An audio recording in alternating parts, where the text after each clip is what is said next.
Salutations to our fine podcast audience. Welcome to episode 217 of the 3 Ps in a Podcast. I didn't know where to say Nathan is back. So did last week, did no one announce that we've made it? Yeah, we did. I did every time. Wow. Well, he said we made it, but I I corrected him. I said we all didn't make it. Yeah. That is true. Okay, that is We true. were But sad I'm back about now. you being gone. Nathan's back. now. But you were on vacation, so we I weren't am. that sad. And it was also your birthday, I heard.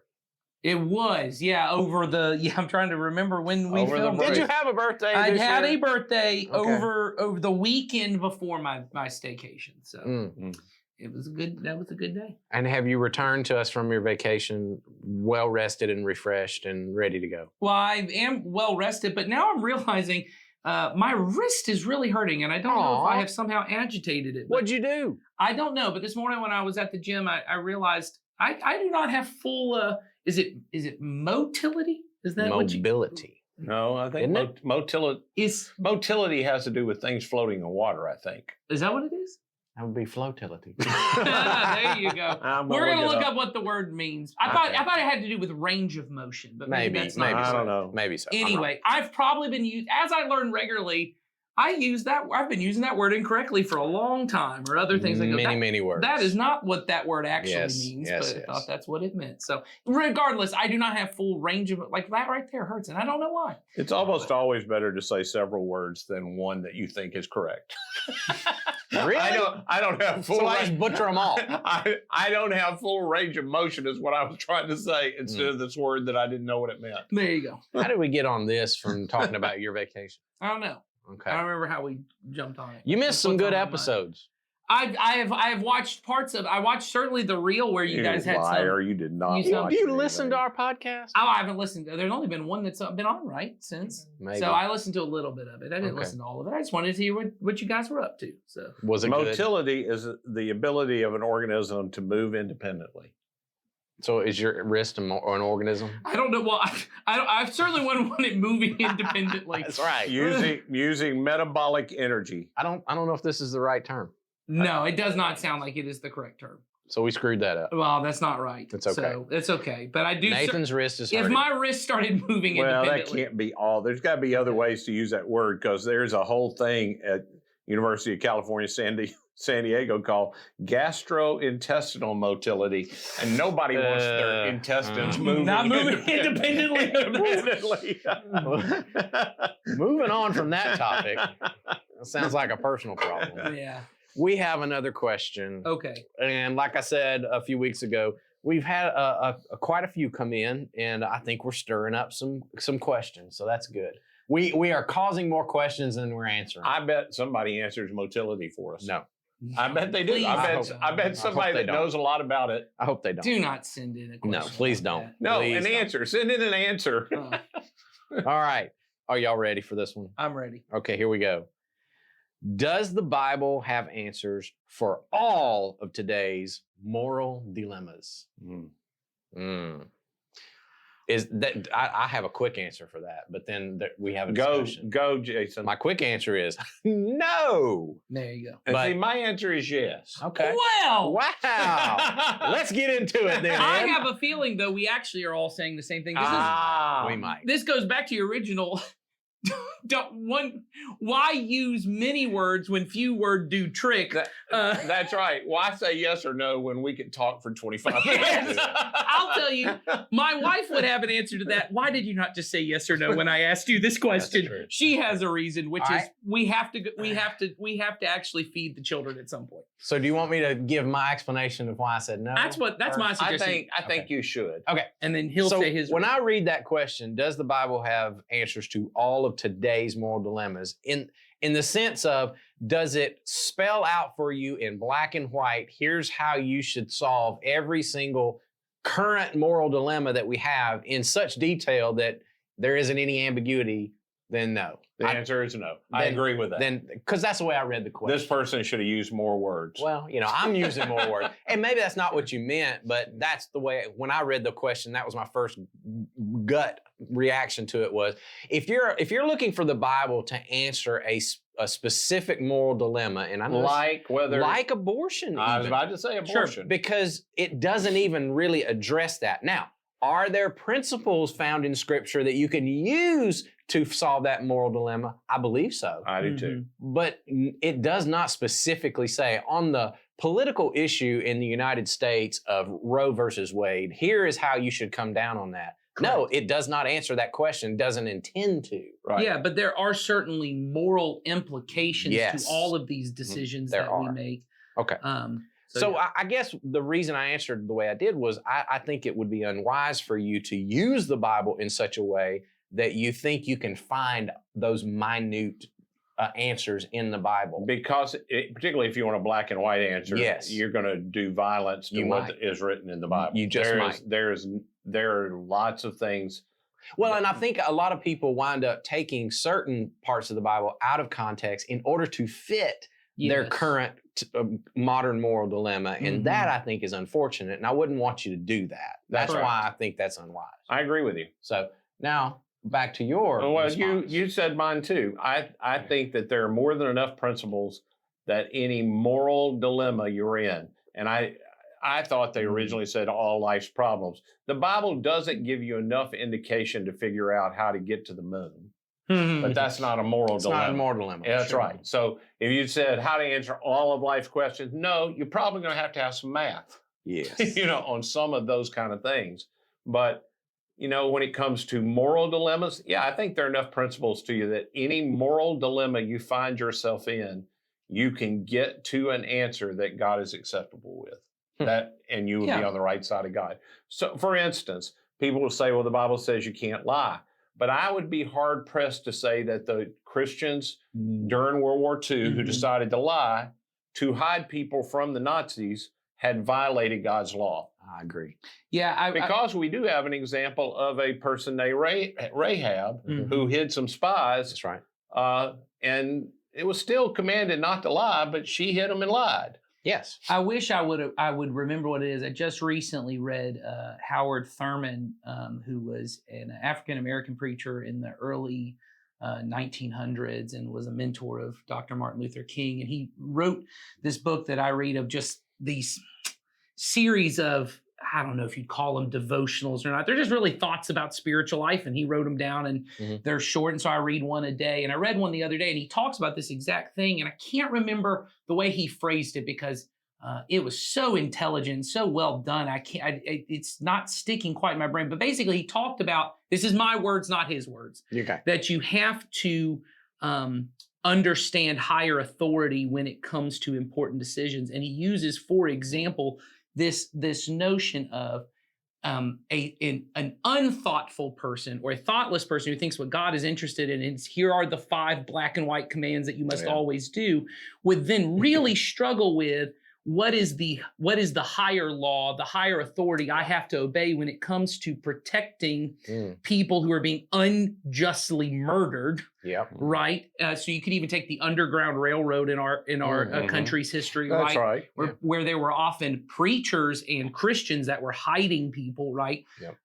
For the sake that the higher law Mhm. of acting justly Mhm. and loving your neighbor had to presuppose at that point this other law that God gave, which was to be people of honesty and integrity. But the point of being an honest, a person of integrity is so that you could be someone who could love your neighbor. Mhm. It's not just because everyone needs to follow this exact letter of the law all the time. And his point is knowing the higher authority actually allows you to be a person who obeys what God. It allows you to be a thoughtful person in new and interesting situations. Because the way I would see that is there will be times in life where two moral, call them laws or principles in the scriptures might very well contradict each other Well, that was his point. if taken equally. Literally. Yeah. Like you just used that example, Nathan, of the Underground Railroad. But I could also go to the scriptures and say, well, it does say that you should obey the governing authorities. That's right. And the governing authorities at that time sanctioned,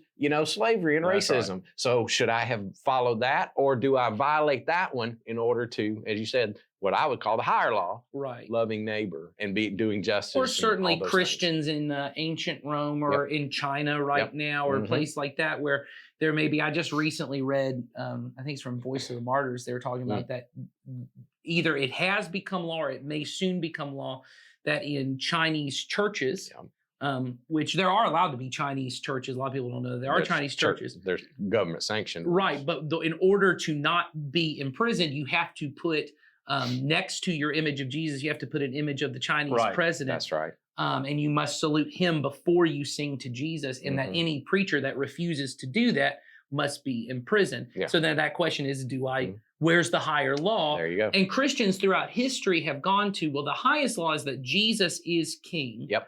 Right. And that's why Paul writes so many letters. You know, he says in Romans 13, and then he says again in Titus 3, when he talks to them about being good citizens. And then there's a couple of, I think Peter also makes a reference to living under the authority. The reason they had to write that was because the Christians took it so seriously that Jesus was king, that there were actually these feelings of, well, maybe we don't even have to obey these other people. That's and right. they're writing to say, hey, where the will of the emperor or the king or the governor or the authorities lines up with something that Jesus would say is good and noble and right, you should obey those things. But there may come times where the laws themselves are unjust, or whatever the thing is, and you have to decide, what is the higher law that Jesus is calling me to, which always comes back to love and ultimate allegiance to Jesus. And so it allows me to be thoughtful,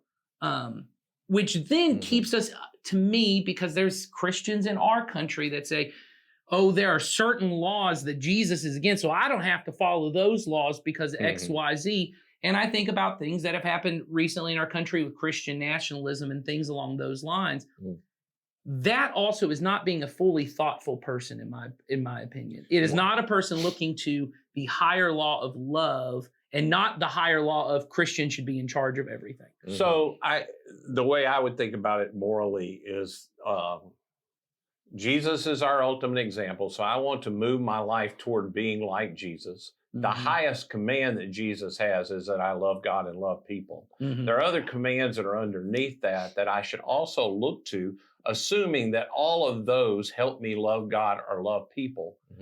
And one of those is honoring the government. Yes. But ultimately, I have to just keep walking up the ladder toward becoming like Jesus. And a part of becoming like Jesus is me giving up my rights. I am ultimately, if it comes to a choice where I am doing something that I can say I can legally do, and I don't know that God would be upset that I do it because there's nothing about it, but it causes me to not be loving toward other people and mainly serve myself. That's a good way to say it. Yeah. I'm mainly serving myself.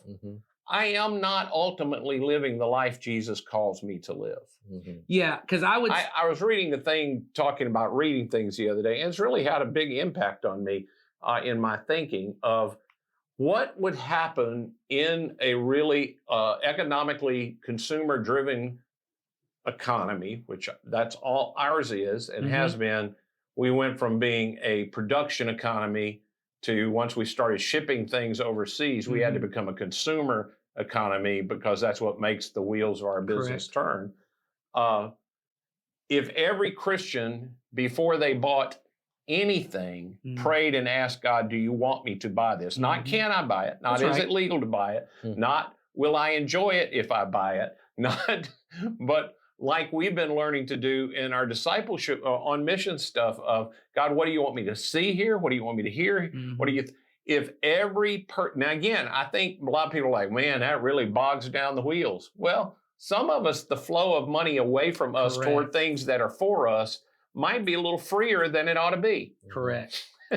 What if every single purchase were preceded by, is this going to move me more toward being with like Jesus? How would Jesus use my money if Jesus were in my place? Now, that's a tougher kind of call. I'm not saying that I am doing that. I am not. Well, I think that is not the way I currently live. But that article really began to cause me to think. Well, I'm sorry. No, I was just going to say, and are you saying that way of thinking is the better way to handle when you fall into these moral dilemmas? I am saying that Okay. every moral dilemma, Mhm. I ought to, the ultimate end of it is, am I loving God more Mhm. and loving people? Mhm. And if I get to a place that I can't figure that, I think I'll give you the instance that is so much in my mind. Hmm. Most people in this country who are Christian, and white Christians particularly, have voted one particular way for a number of years. Basically, you talked about the abortion issue. It's Yeah. a moral kind of issue. Mhm. But we have seen since Roe versus Wade got struck down and states began to want to outlaw that when it comes down to it, that's not as moral as we thought it was. We don't No. really want that. And every politician has known for some time, including the ones that are currently running for president, that in the end, it's the economy, stupid. Mhm. If you really want to get people to do something, including Christians, Yeah. you will talk to them about how it's affecting their pocketbook. Sure. So for Christians, Mhm. Mhm. we have been covering up a lot of things with moral. I voted this way because he's going to do this, Mhm. and she might do that, or they might do this. And I want Supreme Court justice to strike down Roe versus Wade. Got it done. Yeah. Mhm. It's done. And then we find out, oh, that wasn't a big deal to us. It wasn't the thing. Yeah. Mhm. Everybody knows that we vote in national elections around here on. How are we doing on things like how much does it cost at the grocery store? Yeah. And how are you personally doing now than you were 4 years ago? Mhm. And gas is so much higher. Of course, I still drive everywhere I want to drive. Mhm. And I don't ask the hard question of, am I using my money the way that Jesus would use money? If he had control over all the money he flowed toward me, which ultimately he does, because when I die, I guarantee he's getting it back. I think to the point that you're making here, when you said the thing about covering up a lot of things with morality, I think this is where most of what we consider, and everybody, it's just everyone lives. It's why when we get into these arguments, take politics just for example. People on the right and the left who disagree vehemently about issues both think they are the moral party. Yes. They both, because they are telling themselves different stories. Yes. They have accepted a different That's right. story of the way the world works. Yep. This series we're in now, Jesus Stories, where we've been really using this premise of everyone wants to tell their life a story, wants to do that. A lot of that comes from a philosopher, a Christian ethicist called Stanley Hauerwas, who talks his version of it. He says the American story is I should be able to live the story that I would have chosen to be my story before I ever even had a story. And what he means is my life should not be determined by the circumstances I was born into, whether I'm rich or poor, whatever happened to me when I was a child. Freedom is whatever I want to be or do, I can be or do. And that's the moral equivalent. And so what happens in these situations when we talk about moral dilemmas, people are bringing a story into it, which is whatever I determine is right for me is right. And you can determine what's right for you.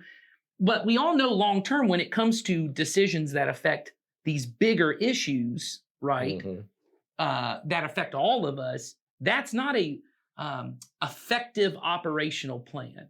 And what the Bible is, by and large, is not the way that many of us were taught to look at it as, I've even heard, I know we've talked about it here, basic instructions before Yeah, leaving Earth, I know. that it's a rule book, Mhm. it's a set of instructions, Mhm. it tells you how to do your life. That is not what the Bible is. The Bible is an alternative story Mhm. to what the history of the world is actually about. We've been saying it on Sundays. It's the Jesus story. It's a story that begins and ends and finds its climax with Jesus. And it is telling a story that is a moral story. But the commands, even within them, and we know this when you look at Old Testament commands, or even certain commands that we've talked about in the New Testament where it talks about, I don't let women teach. And people have looked at that and goes, what does that mean? Does that mean women can't ever preach? Certain of those things are contextual to the place, but even within that, there are principles you can look at. We've used the term principles because it's part of a bigger story that says, if it's true that there is a good God who made this world to have interactive life with human beings, and if it's true, human beings mess that up, but that God loved us so much, the way he chose to make things right was to begin slowly and personally with a person, then a family, then a nation, then to send himself through that nation to come and live among us, to serve us, and then eventually to die at our hands, to give up his, Ed already said, give up his rights, give up his divine privileges, to die for us, to then raise to a new life and send us out to be the emissaries or ambassadors of that new kind of life. Well, that's a story. That's not now here's the rule. But people who understand that and go, this is the story I'm supposed to live into, can then come to a situation like, how do I handle life in a capitalist society that's consumer driven? How do I handle voting in a democratic republic, which Jesus never had to face? How do I handle issues at a border? How do I handle issues on abortion? These bigger kind of, that all have moral implications. If I brought to it, well, I follow a king who told me my chief thing is to lay down my life and my rights to serve other people. That gives me a moral direction to run after, even though it does not give me a vote yes on Prop 7, whatever it is. Yeah. Or handle this particular interaction this way. It gives me a direction to go with relationship with this God. And I feel like a lot of what you're saying, Nathan, is leading towards something that I don't think most of us Americans like to hear. And it is, when it comes to moral dilemmas like this, if you find yourself in one of those and you truly are seeking after that, more than looking for a Bible verse, I need to look to my community. That's good. Because what you're just describing, you don't do that in a isolated box. No. You do that in the context of a family that is doing life and with centered Jesus around together, this story. centered around Yeah. the story of Jesus, to try and figure out, because everything is not cut and dried, easy, black or white, whatever you want to say. It is, this is something that the Bible doesn't say plainly, but we've got all this other stuff over here. How do we as a community work for the ways Sure. of Jesus in this world?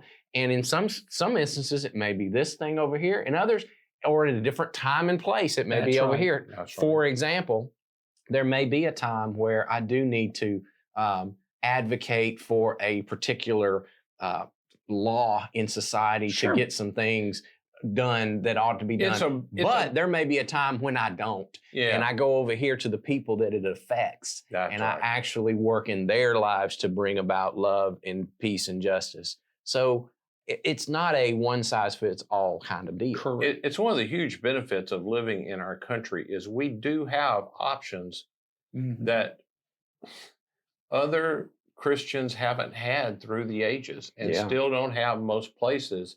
Is I can decide to use the government for the benefit of Jesus. Right. But I have to be aware that the government is always trying to use me. That our culture, the more I entangle myself, the chance of me, the attraction of power is unbelievable. Yeah. Yes. And power for a follower of Jesus is always supposed to be given up for the benefit of others. Whatever power I have, I give it up to serve others. And it's really attractive to try to gain it to make people do things. Yeah. Well, So I go back to there is a story. Use your analogy or using the story that we've been using. There is a story. There is a plot, and I have to find myself in the plot. And the main character in the story is Jesus. It's a unified story leading to Jesus. And even what's happening right now through Christians is supposed to be leading to Jesus. So I have to constantly be moving my life toward that, which is ultimately I'm going to love God. I'm going to love people. I'm going to give my rights up the way that he did. You used a phrase before we came on. It's centered set. A lot of people see, again, I know you don't know this phrase, but there's a view of Christianity that says we are a bounded set. We're defined by our boundaries. That's right. Rather than Everybody inside this set, if you say that you have faith in Jesus, no matter, you can bump right up to the boundary and you're all in. But the way we understand, I'm going to say we, Yes. the three of us and our church, is that Christianity is moving toward a person. It's about following Jesus, and it's a centered set. All of us are coming from different places, but we are moving to the same point. That's right. We may be further out. And the truth is, we don't know where Jesus set the boundary on who is out there, and that ain't our job. No. That is not our job to say who's on the edge and who's not on the edge. Yeah. Our job is to say, this is the way of Jesus. Jesus is walking this way. So I can say to people in front of me who I think are off track a little bit, hey, I think you're off track. Doesn't mean you're not following Jesus, but this is the way. And and people behind me can correct me, and I can correct people behind me. I can do all of those things, but I'm always pointing that direction. So I think that's why I say I think it can solve every dilemma as long as you don't think in terms of bounded set thinking is there's a rule. Yes. There's a rule. And if I can figure out a way to make a rule, I'm okay. Yeah. It ain't there. It's not a rule, it's a person. It's a person. And he is king.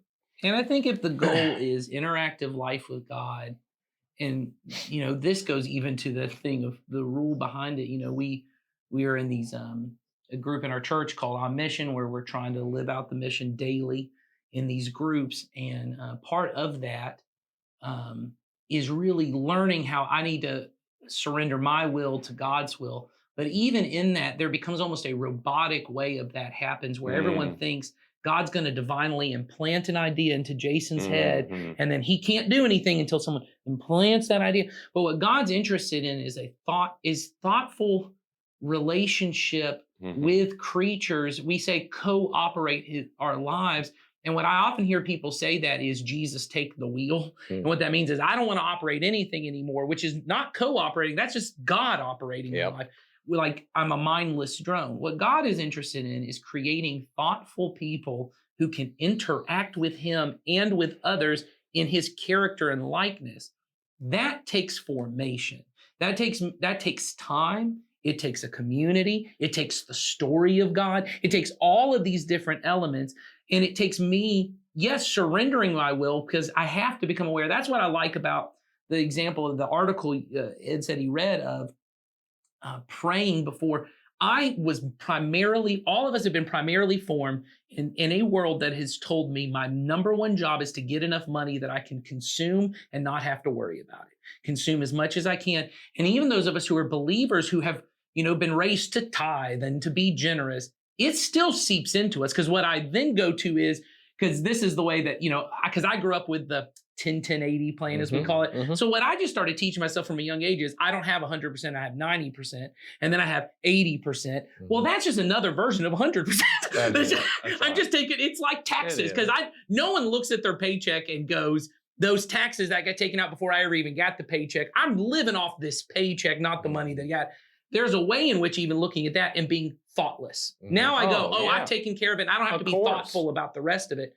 There is a discipline, and my family actually started doing that last year because I just felt very convicted of when we would go out for luxury kind of things. We're just going to pray, and we're just going to say, God, thank you that we have the ability to do this. And if there are other times, teach us where we might need to not make these kind of purchases.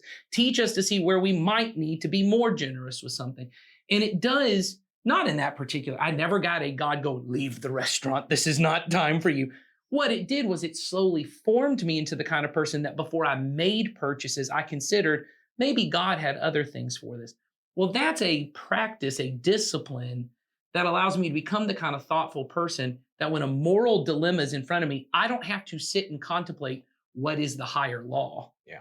I know it in the morning. The example that we use in ours all the time is the time when Jesus is at a synagogue and a man with a withered hand comes in on a Sabbath, and the religious leaders, and he asks to be healed.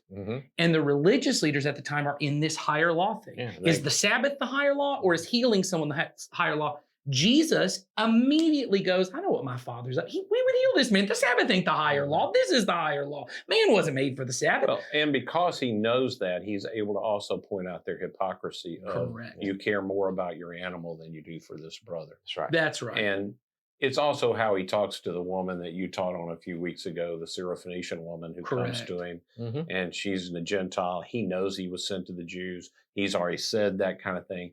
But because he knows what faith in God looks like when she presents it. Right. Oh, yes. And he knows that's what his Father ultimately has the plan for. Mhm. He knows there's nothing wrong here. Timetable's not the deal here. Mm-mm. That's right. not where we're Mm-mm. working. So because he knows that so well, Mm. he's able to do that kind of thing. And that's why I get back to, I think there is, but we've already pointed it all out. We have.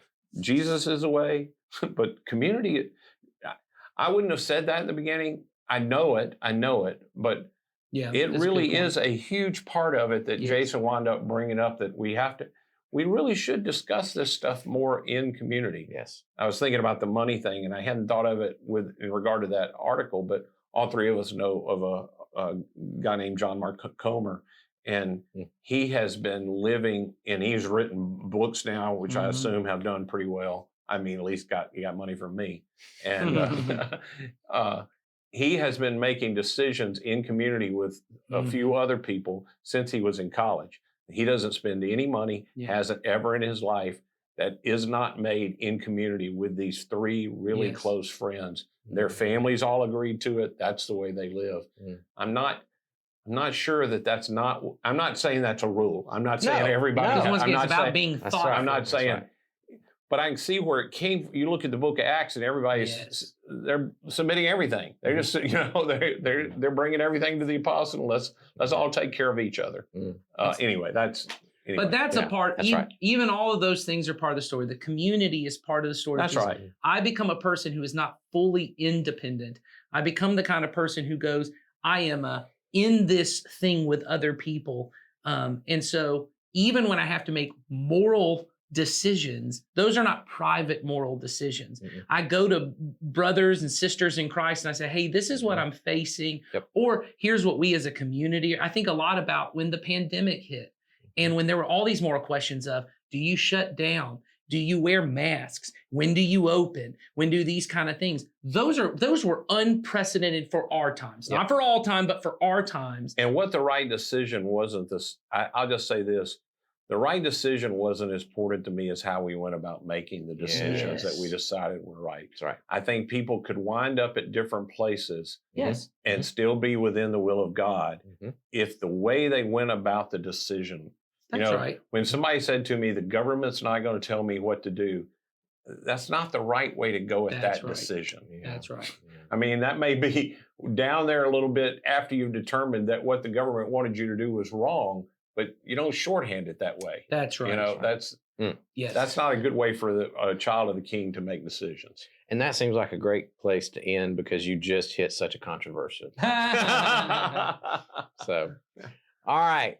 Well, Nathan, we're glad you're back. I'm glad to be back. Yep. And that's why we probably went over. We added a third more. That of a is voice. what it is. So, That's what but it I'm gonna is. cut this off. So, if you have more questions of that nature, or as I was telling these guys before, I think we probably stir up more questions when we talk sometimes. Yes. But that's okay because Yeah. that's what we're in process of doing. We is want you to be figuring all this. thoughtful about Be listening to this. thoughtful. That's right. So if you have another question of that sort, send it in to us. Link is in the description, and we'll do our best to tackle that and stir up more questions about your questions And about motility. and motility, Oh, wow. whatever the Yes. heck that is. Yes. See you next week.